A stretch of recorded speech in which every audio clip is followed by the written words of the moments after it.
नमस्कार आप सभी को। मैं अरविंद चतुर्वेदी आपका स्वागत करता हूं आपके अपने YouTube channel Abhinandan classes math by Avnish sir में।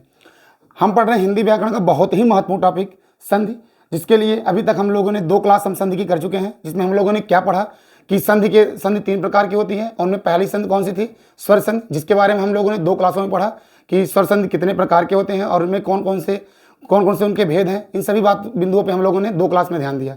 अगर आप लोगों ने अभी तक संधि की दोनों क्लास नहीं देखी है तो उसका डिस्क्रिप्शन में उसका लिंक दिया हुआ है, आप वहां जाएं और पहली और दूसरी क्लास को जरूर देखें, उसके बाद ही तीसरी क्लास को देखें।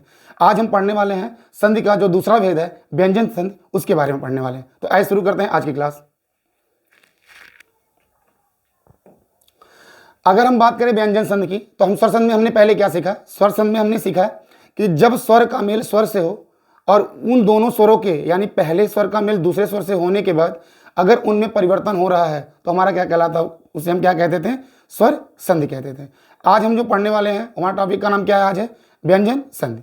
यानी कहने का तात्पर्य यही है कि अगर स्वर का मेल व्यंजन से हो जाए या व्यंजन का मेल स्वर से हो जाए या व्यंजन का मेल व्यंजन से हो तो इन तीनों दशाओं में यानी इन तीनों कंडीशन में अगर कोई परिवर्तन होता है तो वहां पे कौन सी संधि होगी, हमारी व्यंजन संधि होगी। यानी स्वर का मेल व्यंजन से हो या व्यंजन का मेल स्वर से हो या व्यंजन का मेल व्यंजन से, ये 3 प्रकार के मेल होते हैं किसमें, व्यंजन संधि के अंतर्गत। अगर इन तीनों मेल से अगर उनमें कुछ परिवर्तन हो रहे हैं तो हमारे क्या कहलाएंगे, वो स्वर आपका व्यंजन संधि कहलाएगा। व्यंजन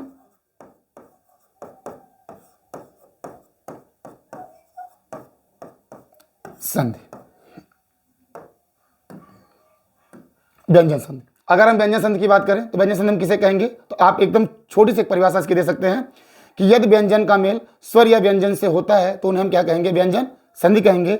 यानी कहने का पूरा तात्पर्य यह है कि पहले शब्द का अंतिम वर्ण अगर कोई व्यंजन हो और दूसरे शब्द का पहला वर्ण अगर कोई स्वर हो तो इन दोनों के मेल से होने वाले परिवर्तन को हम क्या कहेंगे, व्यंजन संधि कहेंगे। यानी जब व्यंजन का मेल स्वर या व्यंजन से होता है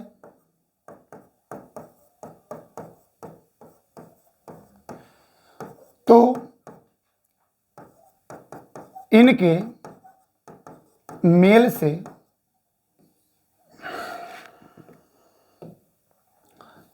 इनके मेल से होने वाले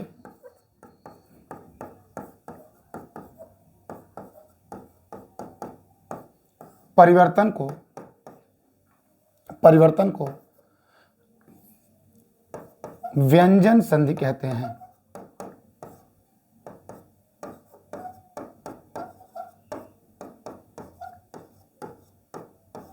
व्यंजन संधि कहते हैं।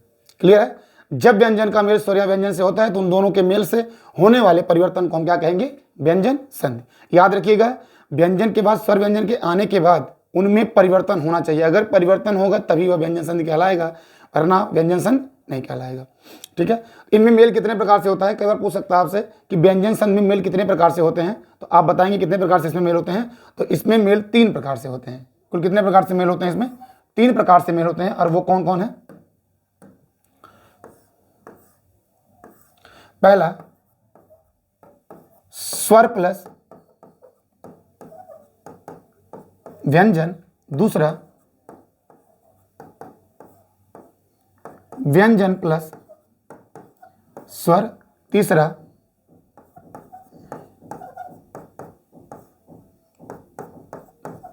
व्यंजन प्लस व्यंजन।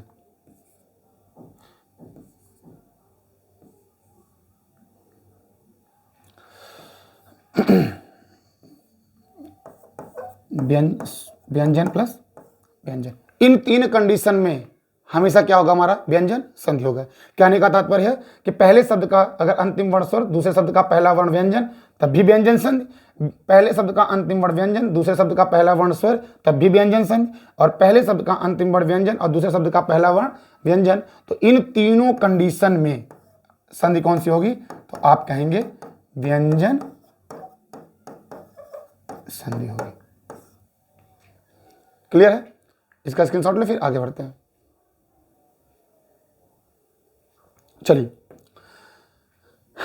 अब देखते हैं, जैसे आप लोगों ने स्वर संधि के बारे में जब पढ़ा तो वहां पे आपने देखा कि स्वर संधि के 5 भेद होते हैं, लेकिन ऐसा व्यंजन संधि में कुछ भी नहीं, व्यंजन संधि के कोई भेद नहीं होते हैं। यहाँ पे क्या चलते हैं, ओनली नियम कानून चलते हैं, उस नियम कानून के अंतर्गत हम इन्हें पूरा व्यंजन संधि को हम कंप्लीट करेंगे। और हमें नियम याद होने चाहिए। वहाँ पे भी देखिए नियम थे, लेकिन वो अलग अलग संधि का अलग अलग नियम था। वहाँ पे स्वर संधि के 5 भेद थे। तो आपसे कहीं पूछा जाए स्वर संधि के कितने भेद है, तो आप क्या बताएंगे, 5 भेद हैं। लेकिन अगर आपसे कहा जाए कि व्यंजन संधि के कितने भेद, तो व्यंजन संधि के कोई भेद नहीं होते हैं। कभी आपसे पूछा भी नहीं जाएगा कि व्यंजन संधि के कितने भेद होते हैं, केवल इनमें नियम चलते हैं। ठीक है, देखिएगा, सबसे पहली बात, हम आगे बढ़ने से पहले हम ये जान लेते हैं कि एक हमारा जो ये शब्द है, जो शब्द क्या है, व्यंजन, इस व्यंजन को ही अगर हम अलग अलग करें तो इसका ये 2 शब्दों के योग से बनता है वी प्लस अंजन। वी प्लस अंजन, ये 2 शब्दों के योग से बनता है। ठीक है, तो कई बार पूछ जाता है कि व्यंजन शब्द में ही कौन सी संधि है, तो आप अपने दिमाग लगा कर बताइए। आप बताइएगा आराम से, इसको देखिए और ध्यान से बताइए। वी प्लस अंजन, आप देख रहे होंगे यहाँ छोटी ई और ए, ये नियम आप कल कहाँ पढ़े थे, ये सेकंड वाली वीडियो में आपने क्या पढ़ा था कि जहां पे ई के बाद कोई असमान स्वर आए तो आप क्या पढ़े थे वहां पे, क्यों संधि कौन सी होती है, यण संधि होती है। इसका मतलब यह छोटी ई का मेल ऐसे होगा तो बन जाएगा यह, और वह क्या हो जाएगा आपका आधा, तो शब्द क्या बनता है, बनता है व्यंजन। तो आपसे कभी पूछा जाए कि व्यंजन शब्द में कौन सी संधि है, तो आप यहाँ कौन संधि बताएंगे, यहाँ बताएंगे, यहाँ यण स्वर संधि है। कौन सी संधि है, यण स्वर संधि होती है। कहां पे, व्यंजन शब्द में। क्लियर है?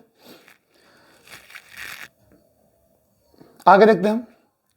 अब चलते हैं इसके नियम की तरफ। इसका जो पहला नियम है, यानी व्यंजन संधि का पहला नियम, यानी नियम नंबर 1, हमने पहले आपसे कहा कि इसमें क्या चलते हैं, नियम चलते हैं। इसका जो पहला नियम है वो क्या कहता है, इसका पहला नियम ये कहता है कि किसी भी वर्ग का पहला वर्ण, किसी भी वर्ग के पहले वर्ण का मेल। देखिएगा, सबसे पहले तो हमें ये जानना पड़ेगा कि वर्ग क्या होते हैं। तो इसके लिए आपको वर्णमाला की क्लास देखनी पड़ेगी। वैसे हम यहाँ पे तो कुछ चीज़ें आपको बता देंगे, थोड़ा सा मतलब संक्षेप रूप में, बाकी आपको विस्तार से देखना होगा तो आपको वर्णमाला की क्लास देखनी होगी। वहाँ पे आपको वर्णमाला बहुत ही बेहतरीन तरीके से एकदम पूरा विस्तार से बताया गया है। वहाँ आप चीज़ों को और अच्छी तरीके से समझ सकते हैं। फिलहाल अभी के लिए यहाँ हम देख लेते हैं कि वर्ग क्या होते हैं। तो अगर देखा जाए भैया, अगर हम देखें व्यंजन को अगर हम लिखें तो क्या बनेगा, क ख ग घ अंग, च छ ज झ इ ट ठ ड ढ अण त थ द ध न प फ ब भ म, ये होता है। इसके बाद आप क्या पढ़ते हैं, य र ल व, फिर यहाँ क्या आता है आपका बड़ा स, जिसको हम तालव्य से कहते हैं, और है। इनको आप बिल्कुल विशेष रूप से याद रखिएगा। यहीं से हमारा पूरा व्यंजन संधि कंप्लीट होगा। देखिए, जो इसका पहला नियम है वो ये क्या कहता है, पहला नियम, इसका पहला नियम ये कहता है कि किसी भी वर्ग के पहले वर्ण का मेल। देखिएगा, यहाँ पे 5 वर्ग माने जाते हैं, क च ट त प। किसी भी हिंदी वर्णमाला में कितने वर्ग होते हैं, 5 वर्ग होते हैं, और प्रत्येक वर्ग में कितने कितने वर्ण आते हैं, 5 वर्ण आते हैं। आप देख सकते हैं, अगर हम पहले वर्ग की बात करें, पहला वर्ग हमारा क्या हो, क्या में कितने वर्ण होंगे, 1 2 3 4 5 वर्ण, यानी प्रत्येक वर्ग में कितने वर्ण होते हैं, 5 वर्ण आपके होते हैं। ठीक है, तो पहला नियम हमारा ये कहता है कि किसी भी वर्ग के पहले वर्ण का मेल, किसी भी वर्ग के, यानी पहले वर्ण की बात करें, क च ट त प, ये आपके 5 वर्ग होते हैं। कह रहा है किसी भी वर्ग के पहले वर्ण का मेल, किसी भी वर्ग के पहले वर्ण का मेल, यानी पहला वर्ण क्या है, क च ट त प का मेल किसी भी वर्ग के तीसरे चौथे वर्ण से हो जाए, तीसरा चौथा। अब देखिए, इसको हम नंबरिंग अगर कर दें ऐसे 1 2 3 4 5, किससे हो जाए, किसी वर्ग के तीसरे चौथे वर्ण से हो जाए। तीसरा चौथा मतलब क्या है, ये वाली लाइन बिल्कुल आपको याद रखना है, ये होता है तीसरा चौथा वर्ण। तीसरे चौथे वर्ण से हो जाए, या य र ल वैसे हो जाए। ध्यान सुनिएगा, किसी भी वर्ग के पहले वर्ण का यानी क च ट त प का मेल किससे होना चाहिए, किसी भी वर्ग के तीसरे चौथे वर्ण से, यानी अगर क का तीसरा चौथा पूछा जाए तो क्या बताएंगे आप? गैग है, च का जैज है, ट का डैड है, त का दैद है और प का बै है। यानी इनसे हो जाए, या ये र लेव है जिसे हम क्या जानते हैं, किसे हम क्या कहते हैं? अंतस्थ व्यंजन भी कहते हैं। इनसे हो जाए, या आपका है से हो जाए, या इसी के साथ में सभी स्वर से हो जाए। इतने लोगों से अगर मेल होता है तो ये जो ये आपका पहला वर्ण है ये अपने ही वर्ग के तीसरे वर्ण में बदल जाता है। यानी ध्यान सुनिएगा, किसी भी वर्ग के का पहले वर्ण का मेल, यानी क च ट त प का मेल अगर किससे हो जाए? किसी भी वर्ग के तीसरे चौथे वर्ण से हो जाए, य र ल वह से हो जाए, है से हो जाए और किसी भी स्वर से हो जाए, तो इन सभी कंडीशन में जो आपका पहला वर्ण क च ट त प होता है ये अपने ही वर्ग के किस वर्ण में बदलेगा? तीसरे वर्ण में बदल जाता है। यानी कहने का तात्पर्य है, आप जानते होंगे कि प्रथम पद प्लस, ऐसा ना कहिए, ऐसा कहते हैं हम, प्रथम पद का अंतिम वर्ण प्लस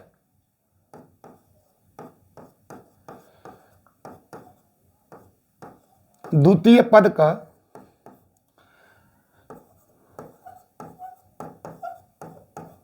प्रथम वर्ण, अगर यही मिलते हैं तो हमारा संधि होता है। यह बात आप जानते होंगे अच्छी तरह से। प्रथम पद का अंतिम वर्ण और द्वितीय पद का प्रथम वर्ण अगर मिलते हैं, देखिए इसमें क्या आता है? प्लस। यानी प्लस के पहले अगर क च ट त प दिखाई दे और प्लस के बाद हमें क्या क्या मिल जाए? इसके बाद क्या मिल जाए आपका?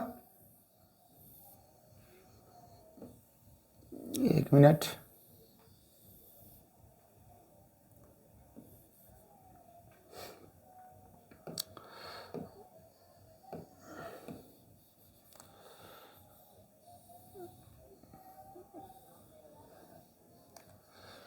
देखिए क च ट त प के बाद क्या आ जाए? प्लस के पहले क च ट त प में से कोई दिखाई दे और इसके बाद क्या आ जाए आपका?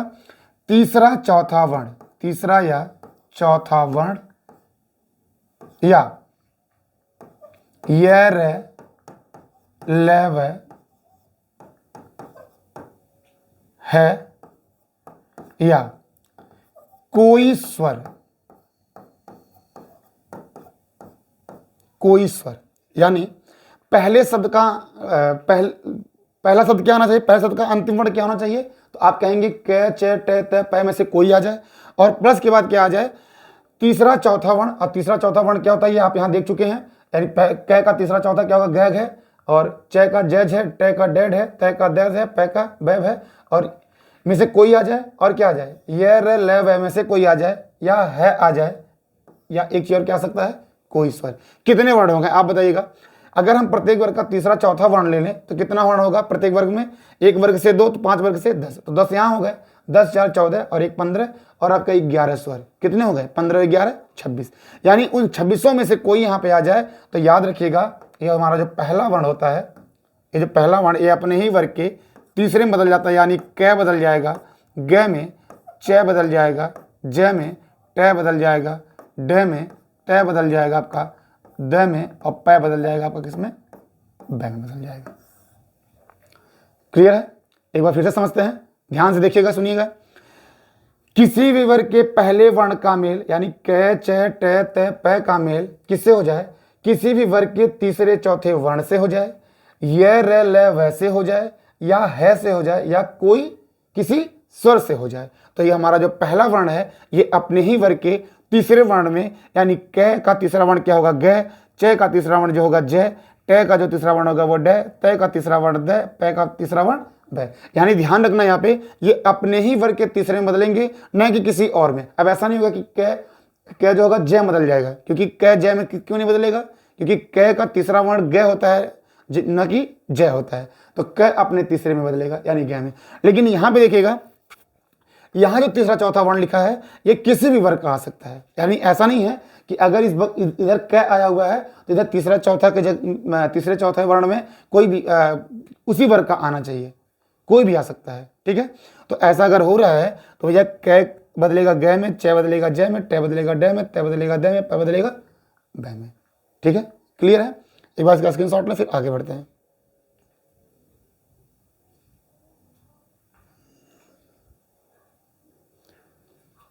चलिए देखिए, इसको देखिएगा, हम ऐसे लिख सकते हैं,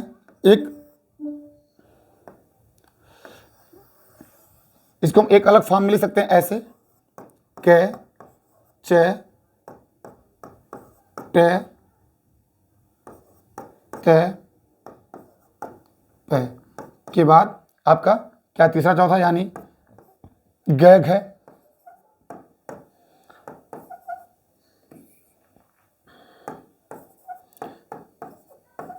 ज झ,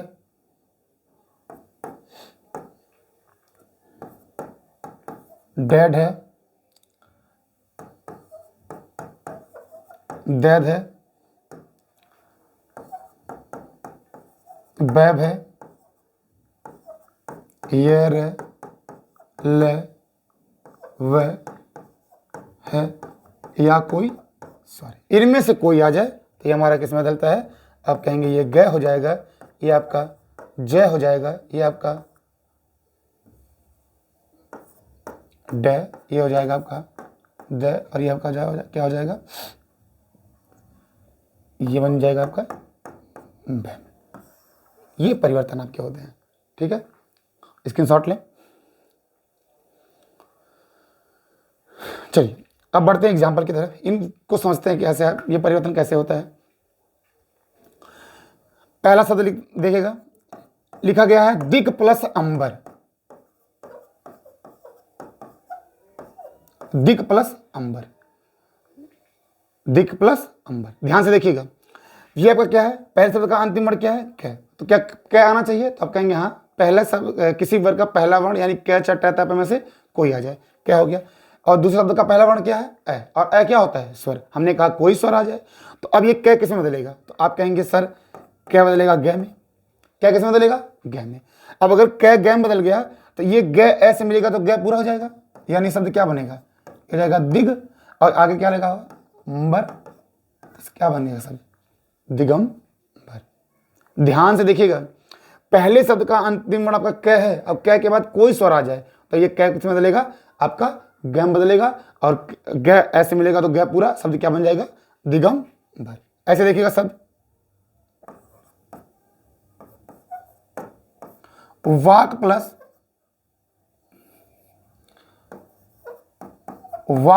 धारा। शब्द क्या है? वाक प्लस धारा। अब यहाँ देखिए क है, इसके बाद क्या आया है? ध। अब ध कौन क्या होता है? तो आप कहेंगे ध आपका चौथा वर्ण होता है, और क्या चौथा वर्ण आना चाहिए? बिल्कुल कहेंगे, क्योंकि आप जानते हैं कि किसी वर्ग का तीसरा चौथा वर्ण कोई भी आ सकता है। अब ये क के बाद क्या आया? ध।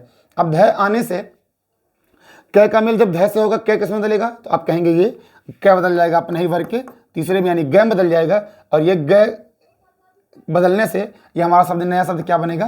वाग धारा।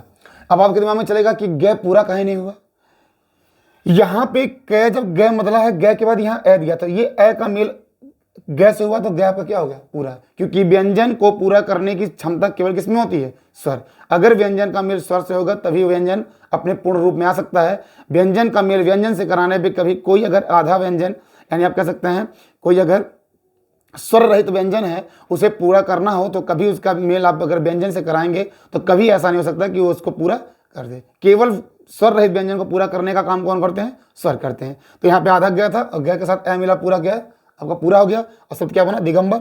यहाँ पे ग के बाद ध आया है, इसलिए ग से के साथ ध मिलने से ग पूरा नहीं होगा, क्योंकि ध आपका व्यंजन होता है ना कि स्वर होता है। तो शब्द क्या बनेगा हमारा? वाग धारा। इसी तरह देखिएगा और भी आपके एग्जाम्पल बन सकते हैं। शब्द मान लीजिए लिया जाए दिग प्लस विजय। शब्द क्या है? दिग प्लस विजय। अब क्या यहाँ पे है, और इसका पहला वर्ण क्या है? वह। क्या वह आना चाहिए? तब कहेंगे बिल्कुल, ये रे में से भी कोई आ सकता है। अब एक क्या किसमें बदलेगा? तो आप कहेंगे ग में। अब ग में बदलेगा तो शब्द क्या बनेगा?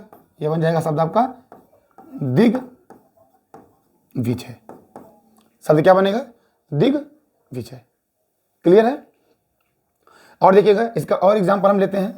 मान लीजिए शब्द इसका एग्जाम्पल और भी ले लेते हैं। जैसे मान लीजिए हो जाए आपका दिक प्लस दर्शन। दिक प्लस दर्शन, क्या के बाद क्या है? द। अब द आपका कौन सा वर्ण होता है? तो आप कहेंगे तीसरा वर्ण होता है, तय थे द, तीसरा वर्ण होता है, तो यहां भी परिवर्तन होगा, यानी कै के बाद द आया हुआ है, क्या किसमें बदलेगा? ग में, और शब्द क्या बनेगा? तो आप कहेंगे शब्द बनेगा दिग्दर्शन। शब्द क्या बनेगा? दिग्दर्शन। ठीक है, और देख लेते हैं इसमें कुछ एग्जाम्पल हम लेते हैं। अब च वाला ले लेते हैं। जैसे शब्द आपका होता है अच प्लस आदि। शब्द क्या है? अच प्लस आदि। अब यहाँ पे च आया है, अब च के बाद क्या है? आ। क्या आना चाहिए? तो कहेंगे कोई भी स्वर आ सकता है। तो च किसमें बदलेगा? तो आप कहेंगे च बदलता है अपने तीसरे वर्ण यानी जैम बदलेगा। अगर जैम बदलेगा तो च आधा है, तो जय भी क्या होगा? आधा। और जय जैसे ही आ से मिलेगा तो जय आपका जा पूरा हो जाएगा, और शब्द क्या बनेगा? शब्द बनेगा ए जा दी। शब्द क्या बनेगा? ए जा दी। ऐसे और ले लेते हैं हम एग्जाम्पल इसका। शब्द बन जाए अच प्लस अंत। वही सेम कंडीशन आपकी होगी। च बदलेगा किसमें? च के बाद आ सकता है, च बदलेगा आपका जय में, और जय जैसे ऐसे मिलेगा तो जय पूरा, यानी शब्द क्या बन जाएगा? अजन थे। क्या बनेगा? अजन थे। ऐसे देखिएगा, और ले लेते हैं हम शब्द सट प्लस आनंद। सट प्लस आनंद। अब देखिए यहाँ पे क्या है? ट। ट के बाद क्या आया हुआ है? आ से मेल हो सकता है, बिल्कुल हो सकता है, क्योंकि कोई स्वर आ जाए। अब ट किसमें बदलता है? तो आप कहेंगे ट बदल सकता है अपने तीसरे वर्ण यानी ड में। अब ट बदलेगा ड में, और ड के साथ आ मिलेगा, हो जाएगा क्या? ढा। यानी शब्द क्या बनेगा? सडानन। शब्द क्या बनेगा? सडानन। ऐसे देखिएगा, शब्द हो जाएगा आपका सट प्लस अक्षर। सट प्लस अक्षर, यानी ट के बाद ए आया हुआ है, ट बदलेगा ड में, और ड एक से मिलेगा तो ड पूरा हो जाएगा, यानी शब्द क्या बनेगा? सड़क्षर। शब्द क्या बनेगा आपका? सड़क्षर। ये आपके शब्द बन जाएंगे। ठीक है, क्लियर है? एक बार इसका स्क्रीनशॉट ले, फिर आगे बढ़ते हैं।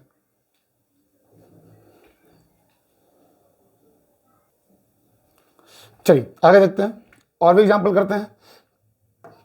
देखिए, इनको समझने के का एकमात्र तरीका क्या है? एग्जाम्पल इसके समझने के तरीके हैं, तो जितना अधिक से अधिक हो सके एग्जाम्पल देख लेते हैं, वहीं से नियम ये याद होते हैं। क्योंकि देखिएगा, नियम कई बार ऐसा होता है, नियम हमें कुछ चीज़ें अगर छूट गई तो नियम बिल्कुल आपका भूल जाएगा दिमाग से।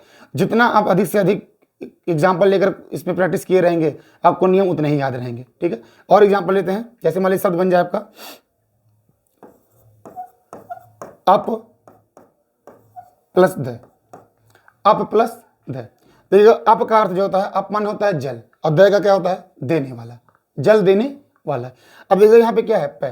पै के बाद द आना चाहिए, आप कहेंगे बिल्कुल आना चाहिए। पै बदलेगा अपने तीसरे वर्ण यानी किसमें बदलेगा? बै में। अब चूंकि यहाँ पे द आया हुआ है, तो ये बै पूरा होगा नहीं, तो बै क्या होगा? आपका आधा, यानी शब्द आपका क्या बनेगा? अब द। और अब्द का अर्थ भैया होता है, इसके माने होता है बादल। ये बादल की पर्यायवाची होती है अब्द। ऐसे देखिएगा, एक शब्द और बन सकता है आपका अब प्लस जय। अब प्लस जय, वही शब्द पै बदलेगा बै में, यानी शब्द क्या बनेगा? अब जय। अब माने जल, जय मतलब जन्म लेने वाला, यानी जल में जन्म लेने वाला, अर्थात ये किसकी पर्यायवाची है? तो आप कहेंगे ये पर्यायवाची किसकी है? कमल की। ये पर्यायवाची किसकी है? कमल की। पर्यायवाची क्या होती है? अब जो होती है। और देख लेते हैं एग्जाम्पल। शब्द है जगत प्लस आत्मा। जगत प्लस आत्मा, यहाँ पे क्या आपका है? आप कहेंगे तय है। तय के बाद क्या है? आ। अब तय अपने किस वर्ण में बदलेगा? तीसरे वर्ण में। तय का तीसरा क्या होता है? द होता है।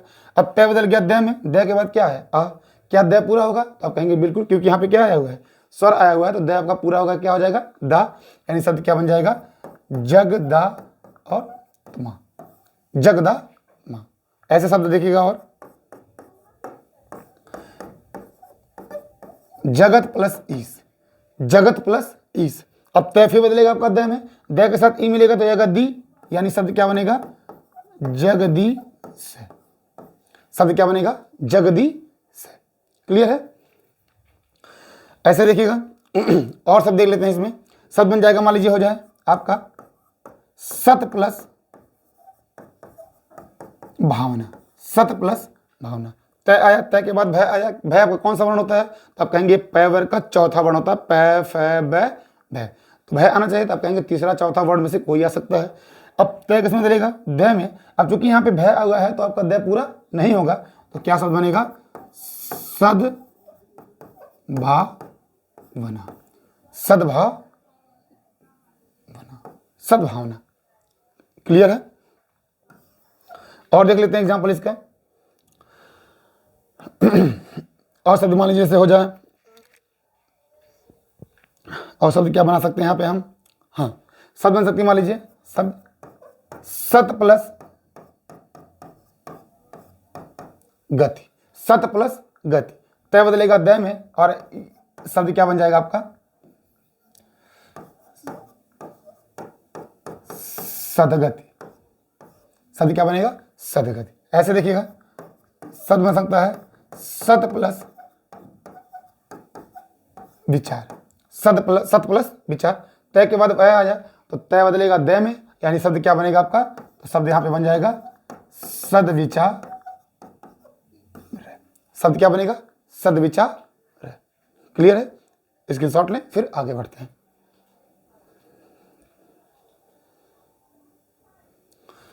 चलिए एक दो एग्जाम्पल इसका और लिख लेते हैं। बहुत इंपॉर्टेंट है, कई बार एग्जाम में पूछेगा क्वेश्चन है, तो उनको भी लिख लेते हैं। जैसे शब्द आपका आ जाए सट प्लस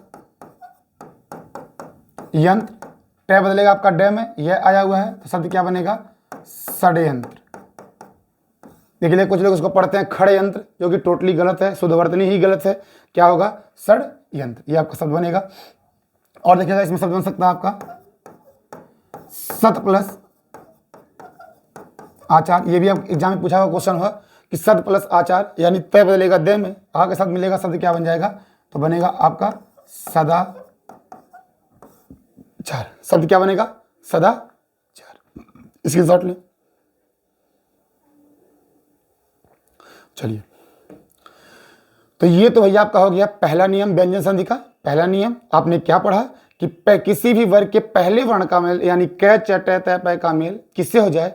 किसी भी वर्ग के तीसरे चौथे वर्ण से हो जाए, य र ल व है से हो जाए, या किसी भी स्वर से होता है। तो इन दोनों के मेल से जो आपका पहला वर्ण है वो अपने ही वर्ग के तीसरे वर्ण में बदल जाता है। ये पूरा का पूरा हमारा नियम था। चलिए बढ़ते हैं अगले नियम की तरफ। नियम नंबर 2। अब यहां से नियम थोड़े छोटे छोटे आपके हो जाएंगे, अब यहां से ज्यादा प्रॉब्लम आपको नहीं है। अब देखिएगा नियम नंबर 2। नियम नंबर 2 क्या कहता है कि अगर किसी भी वर्ग के पहले वर्ण का मेल न या मैं से हो जाए, किसी भी वर्ग के पहले वर्ण का मेल। अब आपको ये बात हमेशा याद रखनी है कि वर्ग कितने होते हैं? 5 वर्ग होते हैं, क च ट त प। ये आपको 5 वर्ग आपको बिल्कुल याद रखने हैं, ये नाम याद रहे। इनका मेल किससे कह रहा है? किसी वर्ग के पहले वर्ण का मेल, यानी क च ट त प का अगर वर्ग के पहले वर्ण की बात करें तो क्या बनेगा? क्या होगा? तो वही होगा क च ट त प। इनका मेल किससे कराना आपको? न या मैं से। न या मैं से अगर होता है तो ये जो पहला वर्ण है ये अपने ही वर्ग के 5वें वर्ण में बदल जाएगा, अपने ही वर्ग के 5वें वर्ण में बदल जाएगा। पहले नियम में क्या था? अपने ही वर्ग के तीसरे में बदल रहा था, अब किस में बदलेगा? अपने वर्ग के 5वें में बदलेगा। ठीक है, यानी आसान सा नियम है। देखिएगा नियम आपका है कि क च ट त प, इनका मेल किससे होना चाहिए? इनका मेल हो जाए न या मैं से हो जाए। किससे हो जाए? न या मैं से। यानी पहले शब्द का अंतिम वर्ण क च ट त प में से कोई हो और दूसरे शब्द का पहला वर्ण न या मैं में से कोई हो, तो भैया इन दोनों के मेल से ये आपका जो क च ट त प है ये किस में बदलते हैं? ये भैया बदल जाते हैं अपने ही वर्ग के 5वें। यानी क का 5वां क्या होता है? तो आप कहेंगे अंग। च का 5वां वर्ण क्या होता है? तो कहेंगे इ। ट का 5वां वर्ण तो आप कहेंगे ड़। त का 5वां वर्ण क्या होता है? तो आप कहेंगे न। और प का 5वां वर्ण क्या होता है? तो आप कहेंगे न। इसमें बदल जाएंगे। यानी पहला वर्ण अपने ही वर्ग के 5वें, यानी क का 5वां अंग, च का 5वां इ, ट का 5वां ड़, त का 5वां न और प का 5वां मैं। बहुत ही आसान नियम है, ठीक है। केवल आपको ये 2 वर्ण याद रखना है कि इनके बाद न या मैं में से कोई अगर आ जाए तो आपका पहला वर्ण किस में बदलेगा, अपने ही वर्ग के 5 में बदल जाएगा। क्लियर है? स्क्रीनशॉट ले, फिर एग्जाम्पल देखते हैं इसका।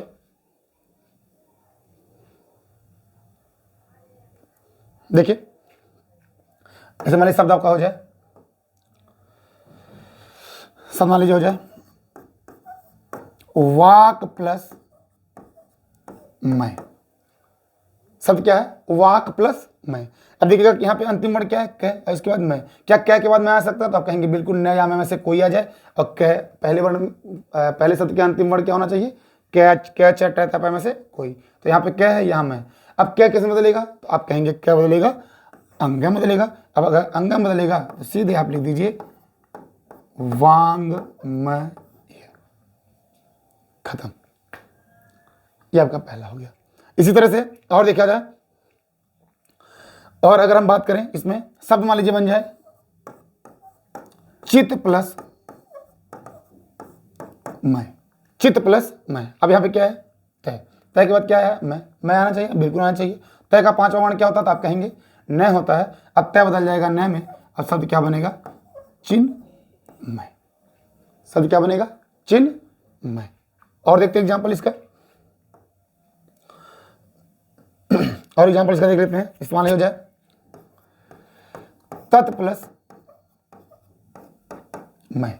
तत् प्लस मैं। देखिए तय का मेल मैं से होगा, तय बदलेगा न में, यानी शब्द क्या बनेगा? तन मैं। ऐसे शब्द बन सकता है सत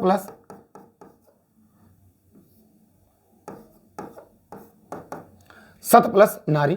तय बदलेगा न में, क्या शब्द हो जाएगा? सन नारी। क्लियर है? और देखिएगा और भी इसके एग्जाम्पल बन सकते हैं आपके। जैसे मान लीजिए आपका शब्द बन जाए, शब्द इसके हो सकते हैं, मान लीजिए हो जाए सट प्लस मुख। सट प्लस मुख। ट बदलेगा अपने 5वें वर्ण में, यानी ट बदलेगा ड़ में, और शब्द क्या होगा? सट मुख। क्लियर है? एक बात याद रखिएगा, यहाँ पे अगर ट आधा है तो जब ये अपने 5वें बदलेगा तो वो भी आपका आधा ही होगा। ऐसा नहीं यहाँ पे ट आधा त आधा त आधा तो बाद में जो बन रहा है उसको हम पूरा कर देंगे ना। जैसे अगर वो आधा है तो वो भी उधर भी आपका स्वर रहित है, तो उधर भी स्वर रहित ही रहेगा। क्लियर है? इसका स्क्रीनशॉट लें, फिर आगे बढ़ते हैं।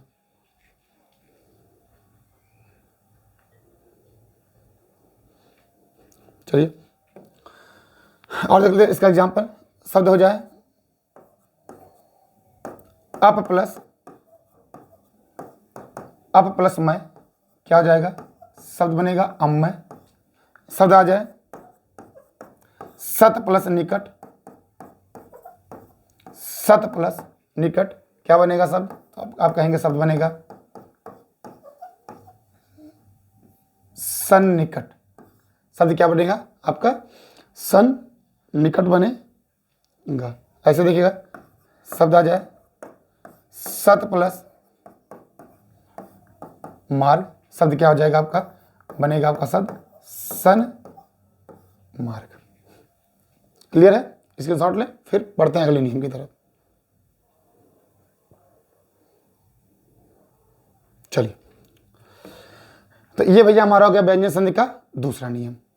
ठीक है, अब बढ़ते हैं अगले नियम की तरफ। नियम नंबर 3। नियम नंबर 3। नियम नंबर 3 क्या कहता है? नियम नंबर 3 को हम एक नाम देते हैं, जिसको हम कहते हैं क्या?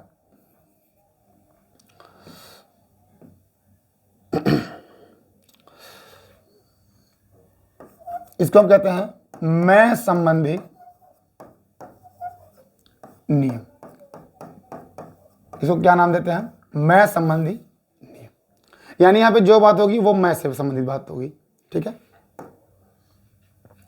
तो मैं संबंधी नियम का जो पहला नियम है वो क्या कहता है? पहला नियम क्या कहता है कि पहला नियम हमारा ये कहता है मैं संबंधी नियम का कि यदि स्वर रहित मैं के बाद स्पर्शी व्यंजन आए, स्वर रहित मैं के बाद स्पर्शी व्यंजन आए और उसमें मैं को छोड़ करके, स्वर रहित मैं के बाद स्पर्शी व्यंजन आए मैं को छोड़ करके, तो ये हमारा जो स्वर रहित मैं है ये या तो अनुस्वार में बदलेगा या उसी वर्ग के 5वें अक्षर में बदल जाता है। जिससे मेल होगा उसी वर्ग के 5वें अक्षर में वो बदल जाएगा। ऐसे देखा जाए, ये कहता है कि अगर स्वर रहित मैं के बाद, स्वर रहित मैं के बाद क्या आ जाए, स्पर्शी व्यंजन आ जाए। तो अगर आप वर्णमाला पढ़े होंगे तो आप जानते होंगे स्पर्शी व्यंजन क्या होता है। तो आप जानते हैं स्पर्शी व्यंजन कितने होते हैं, आपके 25 होते हैं। स्पर्शी व्यंजन की संख्या कितनी होती है, 25। उसमें हमको एक को छोड़ देना है। किसको छोड़ना है, मैं को छोड़कर। यानी जो आपके 5 वर्ग होते हैं उन्हीं 5 वर्ग में आने वाले वर्णों को ही हम क्या कहते हैं, स्पर्शी व्यंजन कहते हैं। उनमें हमें सभी स्पर्शी व्यंजन को तो लेना है, केवल एक को छोड़कर। किसको, मैं को। अगर वे 25 होते हैं, मैं को छोड़ दिया जाए तो कितने बचे, 24। यानी क ख ग घ अंग, च छ ज झ इ, ट ठ ड ढ अण, त थ द ध न, प फ ब भ। यहाँ तक अगर कोई भी वर्ण अगर आ रहा है मैं को छोड़ करके, यानी कोई भी अगर वर्ण आ रहा है तो भैया ये हमारा जो मैं है, ये जो हमारा मैं है ये या तो बदल जाएगा अनुस्वार में। अनुस्वार का मतलब समझते होंगे, अंग की मात्रा। अनुस्वार में बदलेंगे या उसी वर्ग के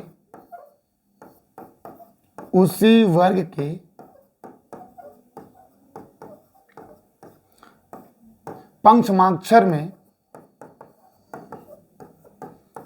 बदल जाते हैं। दो परिवर्तन हो गए, या तो ये मैं आपका अनुस्वार में बदलेगा या उसी वर्ग के पंचमाक्षर में बदल जाएगा। उसी वर्ग का मतलब क्या, मान लीजिए उसी वर्ग का मतलब ये हो गया कि मान लीजिए यहाँ पे मैं है और इसके बाद आपका आ गया च, मैं के बाद क्या आ गया, च आ गया। तो ये जो मैं होगा या तो भैया ये अनुस्वार यानी अंक की मात्रा बन जाएगा, या जो इसके बाद जो ये च आया है इसी के 5वें अक्षर में बदल जाएगा। तो च का 5वां क्या होता है, ये। अगर मान लीजिए यहाँ पे आ जाए त, तो ये मैं किस में बदलेगा, त के 5वें में यानी न बदल जाएगा। क आ जाए तो किस में बदलेगा, आपका ये बदल जाएगा अंग में। आपका ट आ जाए तो किस में बदलेगा, ड़ में। अगर प आ जाए तो अंक किस में बदलेगा, आपका मैं में बदल जाएगा। क्लियर है। तो ये बात हमें याद रखनी है।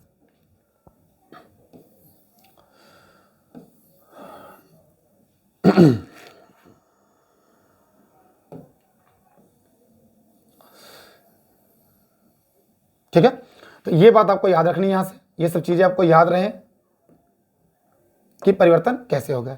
यानी मैं के बाद कोई स्पर्शी व्यंजन आ जाए, यानी मैं को छोड़कर, तो मैं बदलेगा अनुस्वार में या किस में बदलेगा, उसी वर्ग के पंचमाक्षर में बदल जाते हैं। इसका स्क्रीनशॉट लो, फिर आगे बढ़ते हैं। जैसे देखिए, एक दो एग्जाम्पल ही कर लेते हैं, थोड़ा आसानी रहेगा। जैसे मान लीजिए शब्द आ जाए सम प्लस जय, सम प्लस जय। आपका एग्जाम्पल आ गया। देखिएगा अंतिम वर्ण क्या है, मैं, तो मैं होना चाहिए, तो आप कहेंगे बिल्कुल मैं होना चाहिए। इसके बाद क्या आएगा, आ गया जय। तो क्या जय आ सकता है, तो आप कहेंगे भाई स्पर्शी व्यंजन में कोई भी आ सकता है, केवल मैं नहीं आना चाहिए। यानी 25 होते हैं, 25 में 24 जो है, 24 में से कोई आ जाए मैं को छोड़ करके। तो ये किस में बदलेगा, तो मैं बदलेगा अनुस्वार में, यानी क्या बन जाएगा, ये आपका अनुस्वार मतलब संजय। या तो ये बन सकता है, या एक शब्द और बन सकता है। क्या बन सकता है, ये इसके पंचमाक्षर में, यानी जय किस वर्ग में आता है, तो अब जय कहेंगे आप आता है च वर्ग में, और च का पंचमाक्षर क्या होता है, इ होता है। यानी या तो शब्द वो से बनेगा या इसका आपका ये इ बन जाएगा, और शब्द क्या बनेगा, संजय। दोनों सही है, ये भी सही है और ये भी सही है। आजकल लेकिन इसका प्रचलन ज्यादा हो गया है, इसलिए शुद्ध वर्तनी में जिस पे अनुस्वार लगा होता है उसको सही मानते हैं। ठीक है, लेकिन शब्द आपका ये भी सही है, क्योंकि नियम के अनुसार यही तो सही है। ऐसे मान लीजिएगा शब्द आपका आ जाए सम प्लस तोष, सम प्लस तोष। अब मैं बदलेगा अनुस्वार में, शब्द क्या बन जाएगा, तो आप कहेंगे बनेगा संतोष। संतोष ये भी सही है। अब बदलेगा मैं के बाद क्या आया, तय। अब अनुस्वार में तो बदल गया, इसके बाद किस में बदल सकता है, तो आप कहेंगे न बदलेगा, क्योंकि तय का पंचमाक्षर क्या होता है, न, यानी वो भी सही है। और संतोष आप ऐसे भी लिख दें तो ये भी क्या होता है, सही माना जाता है। क्लियर है। तो परिवर्तन दो तरह से होगा। ठीक, इसका स्क्रीनशॉट लें, फिर आगे बढ़ें।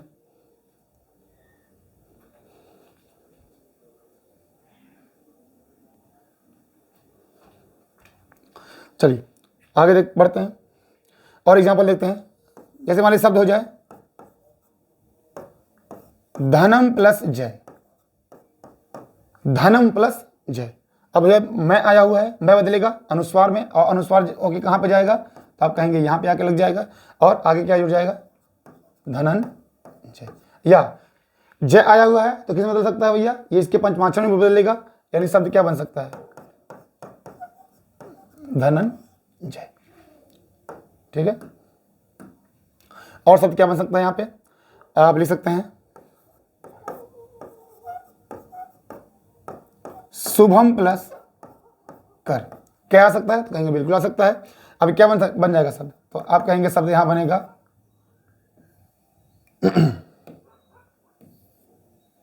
शब्द बन जाएगा शुभम कर, ये भी सही है। अब देखिएगा इस मैं के बाद क्या आया है, तो क्या का पंचमाक्षर क्या होता है, तो आप कहेंगे अंग्य होता है, तो वो भी सही है। और आपका ये लिख दीजिए शुभम कर, ये भी सही है। ऐसे हमारे शब्द आपका आ जाए, शुभंकर हो गया। ऐसे शब्द आ जाए सम प्लस कल्प, सम प्लस कल्प क्या बनेगा, तो आप कहेंगे एक तो अनुस्वार बदल सकता है, हो जाएगा संकल्प, या हो सकता है इस तरह से संकल्प। क्लियर है, शब्द बन सकता है ऐसे ही।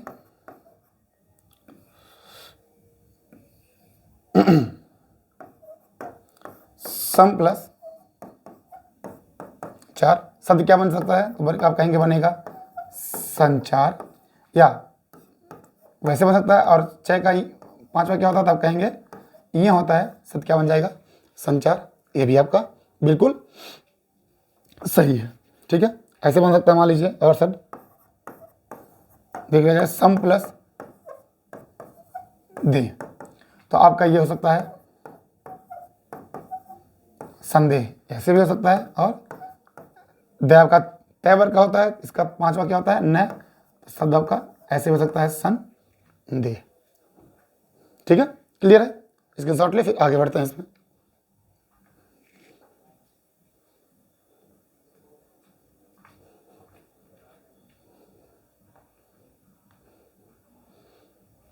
और देखते हैं एग्जाम्पल इसका।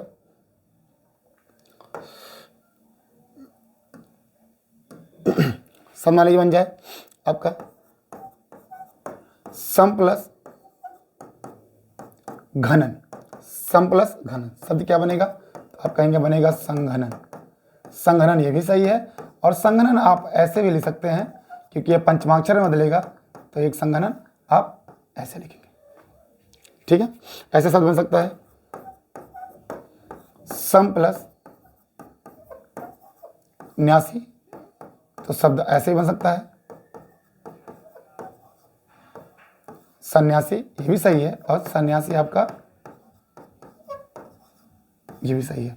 याद रखिएगा, शुद्ध वर्तनी इसकी कई बार पूछी गई है, तो सन्यासी ऐसे लिखा जाता है, कुछ लोग जानते हैं सन्यासी ऐसे लिखा जाता है, जो कि पूरा टोटली गलत है। एक मिनट, कुछ लोग जानते हैं केवल एक बार न होता है ये सन्यासी, तो ये टोटली गलत है। ये सन्यासी इस तरह नहीं होता है, सन्यासी ऐसे लिखा जाता है, यानी अंक की मात्रा भी होता है, आधा न भी होता है। ये होता है आपका सन्यासी। ऐसे देखिएगा शब्द बन सकते हैं आपके सम प्लस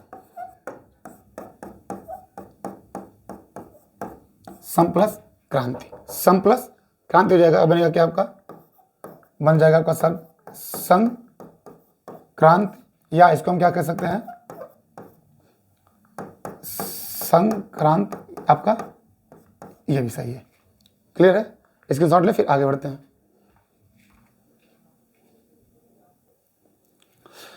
चलिए आगे बढ़ते हैं, अगला नियम देखते हैं।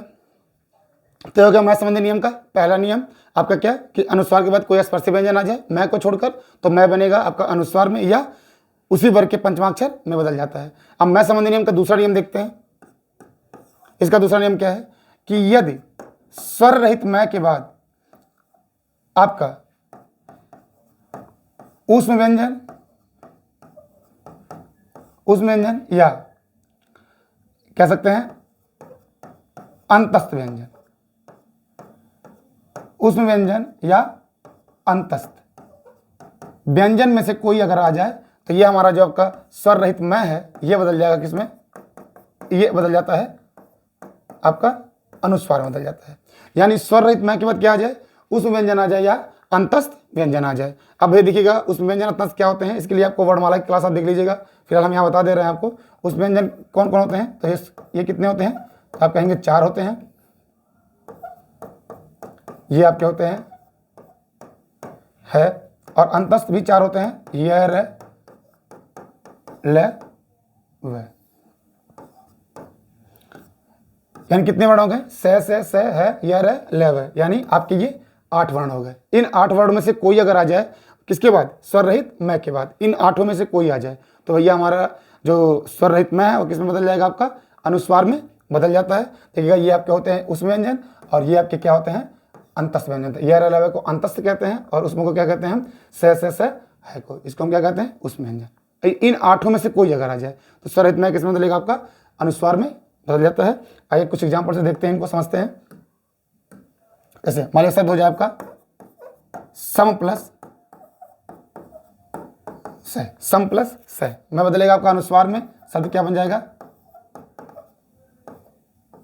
संशय। ऐसे मेरे शब्द हो जाए सम प्लस यम, क्या बन जाएगा शब्द आपका, तो आप कहेंगे बनेगा संयम। ऐसे शब्द मान लीजिए आपके बन सकता, और हो सकता है आपका शब्द बन जाए सम प्लस लग्न, शब्द क्या बन जाएगा आपका, संलग्न, शब्द क्या बन जाएगा आपका, संलग्न बन जाएगा। ठीक, इसकी शॉर्ट ले, फिर आगे बढ़ते हैं इसमें।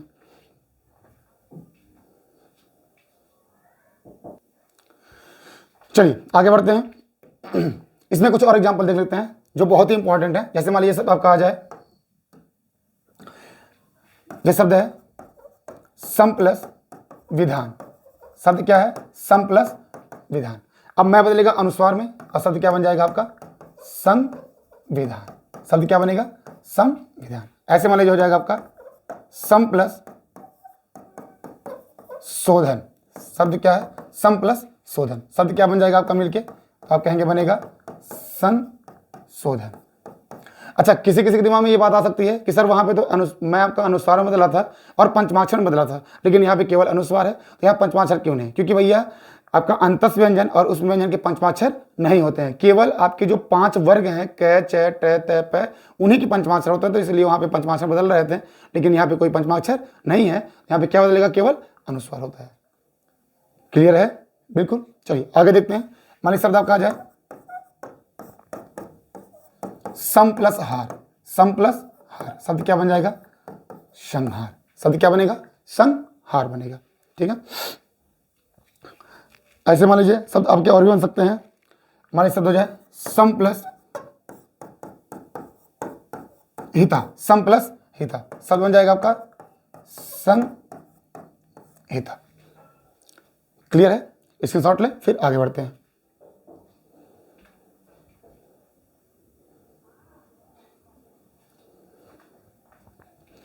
चलिए, ये हो गया भैया मैं संबंधी नियम का दूसरा नियम, और इसका एक अंतिम नियम क्या है, तीसरा नियम क्या कहलाता है, क्या कहता है। तो अगर आपको अच्छी तरह याद होगा तो हमने पहले नियम में कहा था कि स्वर रहित मैं का मेल स्पर्शी व्यंजन से हो, लेकिन मैं को छोड़कर, मैं को वहां पे हमने मैं को छोड़ दिया था, उसके बाद हमने कहीं मैं का नाम नहीं लिया। लेकिन अगर भैया स्वर रहित, बात बन सकती है ना, दिमाग में बात आ सकती है कि अगर स्वर रहित मैं के बाद मैं ही आ जाए तो फिर हम क्या करेंगे। तो उसके लिए तीसरा नियम बना हुआ है कि यदि स्वर रहित मैं के बाद आपका क्या आ जाए, मैं ही आ जाए, तो भैया कुछ नहीं करना है, स्वर रहित मैं और ये आधा मैं, पूरा मैं क्या करते हैं, एक में जोड़ देते हैं और हमारा शब्द बन सकता है। क्लियर है, बहुत आसान नियम है, बस दोनों को ऐसे जोड़ देना, कोई परिवर्तन नहीं होगा। जैसे मान लीजिए देखिए शब्द बन जाए, मान लीजिए शब्द है सम प्लस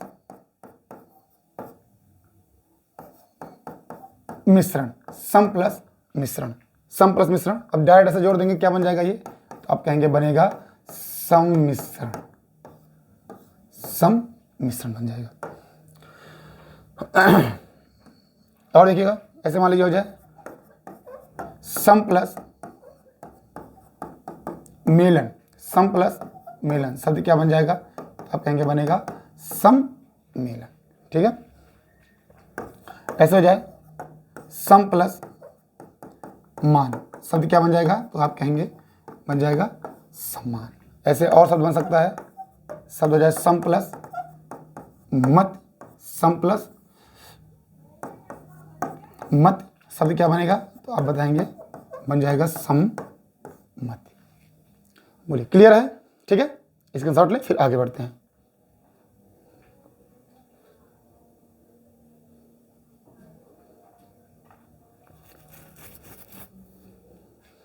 चलिए अगला नियम, ये हमारा तीसरा नियम था, मैं संबंधी नियम, जिसमें आप लोगों ने 3 नियम पढ़ा। इसको अगर अलग अलग पढ़ाते तो 5-6 नियम हो जाता, तो कोई जरूरत नहीं है, आप एक भी पढ़िए और एक की जगह मैं संबंधी से जितने भी क्वेश्चन बन सकते हैं या जितने नियम हो सकते हैं सबने एक जगह आपको पढ़ा दिया। यहाँ से आप तीनों का एक साथ रिविजन कर सकते हैं। आइए बढ़ते हैं अपने चौथे नियम की तरफ। नियम नंबर 4। नियम नंबर 4, नियम नंबर 4 क्या कहता है?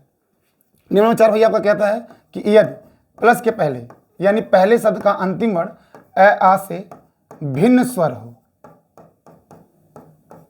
अ आ से भिन्न स्वर हो, और प्लस इसके बाद क्या आ जाए आपका, ये स आ जाए। इस स को हम क्या कहते हैं? इस स का नाम क्या है आपका? दंत स इसको कहते हैं। ये स आ जाए तो भैया इन दोनों के मेल से ये आपका जो दंत स है ये आपका बदल जाएगा किसमें? मूर्धन्य स में बदल जाता है। आ से भिन्न स्वर आए और उसके बाद क्या आ जाए यहाँ पे? दंत से आ जाए, तो ये हमारा दोनों के मेल से क्या हो जाएगा? दंत से आपका मूर्धन्य से में बदल जाता है। क्लियर है? आ से भिन्न स्वर मतलब कितने स्वर आपके लिए जाते हैं? 11 स्वर। वहां पे आ नहीं आना चाहिए, आ नहीं आना चाहिए। यानी कितने आप कौन कौन आ सकते हैं? छोटी ई, बड़ी, छोटा ऊ, बड़ा ऊ, री, ए ओ औ। इन 9 में से आपके कोई भी आ जाए, केवल नहीं कौन कौन नहीं आना चाहिए, तो आप कहेंगे ए और आ नहीं आना चाहिए। तो क्या हो जाएगा?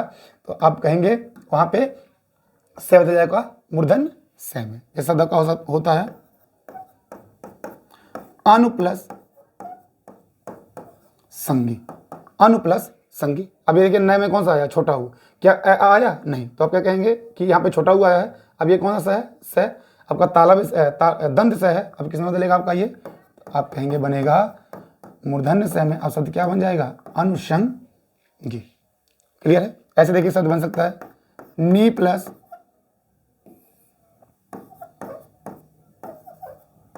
नी प्लस सेध। न पे छोटी मात्रा है, अब न पे छोटी मात्रा है तो छोटी तो आ सकता है, इससे बदल जाएगा आपका मूर्धन्य से में और शब्द क्या बनेगा?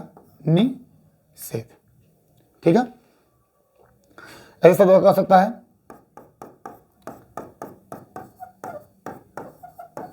नी प्लस सिद्ध, नी प्लस सिद्ध। अभी छोटी ई है तो क्या बन जाएगा आपका? नि सिद्ध। ठीक है? स्क्रीनशॉट ले, फिर आगे बढ़ते हैं।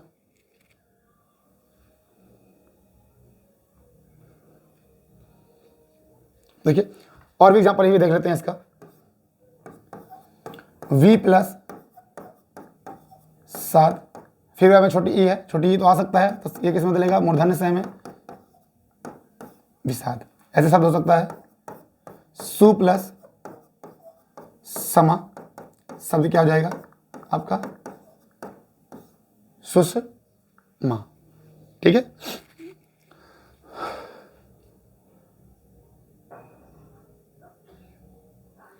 ठीक, एक एग्जाम्पल और ले लीजिएगा।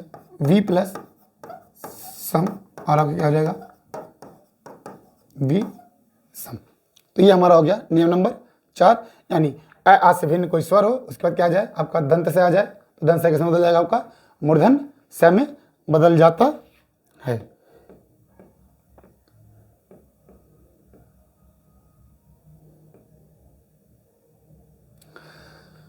तो आज के लिए इतना ही रखते हैं, फिर मिलते हैं अगली क्लास में। अगर आपको ये वीडियो अच्छा लगा हो तो इसे लाइक करें, शेयर करें और चैनल को सब्सक्राइब जरूर करें और घंटी वाले बटन को जरूर दबाएं, जिससे आपको आने वाली अगली वीडियो का नोटिफिकेशन मिल सके। और इस वीडियो को देखने से पहले अगर आप लोगों ने पहली और दूसरी वीडियो नहीं देखी है तो डिस्क्रिप्शन बॉक्स में उसका लिंक दिया हुआ, वहाँ जाके आप पहली और दूसरी वीडियो को जरूर देखें, उसके बाद ही इस वीडियो को देखें। ठीक है? और संधि जितने भी आपके संधि में क्वेश्चन बन सकते हैं, सभी टाइप के हम आपके जो नियम हैं या जितने प्रकार के आपके क्वेश्चन बन सकते हैं, सारे क्वेश्चन हम आपको करवाएंगे और सारे के सारे नियमों को बता दिए जा रहे हैं। इनको आप अच्छे से इनका रिवीजन करें, इनको वीडियो को अच्छे से देखें और जो ज़रूरतमंद है उनके तक इनको जरूर पहुंचाएं। कई लोग ऐसे हैं जो आर्थिक समस्याओं से जूझ रहे हैं और क्लास नहीं ले सकते हैं, तो उनके लिए फ्री ऑफ कॉस्ट है। आप इसको बताएं कि यहाँ से आप चीज़ों को पढ़ें और आप बेहतर तरीके से अपनी तैयारी को मजबूत बनाएं, जिससे आप जल्द से जल्द आपका सिलेक्शन हो सके और आप अपने पथ पर आगे बढ़ सकें। मिलते हैं अगली वीडियो में इसी जोश इसी उमंग के साथ। तब तक के लिए धन्यवाद।